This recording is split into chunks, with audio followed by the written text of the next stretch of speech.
ஐயோ ration card வேற முடிவுல 3000 ரூபாய்ச்சே.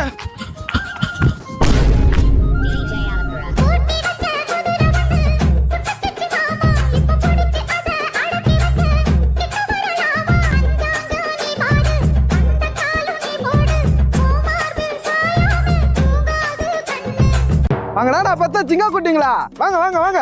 அப்பா உங்களுக்கு ரேஷன் கடைக்கு போயிட்டியா, கரும்பு வாங்கிட்டு வந்துக்கிறேன். 2 பேரும் அடிச்சுக்காம கடிச்சு சாப்பிடுங்க.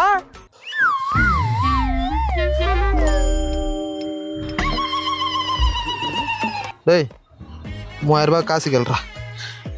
அப்பா ரேஷன் கார்டில் 3000 ரூபாய் காசு கொடுத்தாங்களாப்பா? கொடுத்தாங்கப்பா. கவர்மெண்ட் காசு நமக்கு எதுக்குன்னு கவர்மெண்ட்டு கொடுத்தியா போட்டு வாங்கிட்டு வந்துட்டோம்ப்பா. தென்பாண்டிச்சி மயிலே தேரோடும் வேதியிலே ஒரு ரேஷன் கார்டு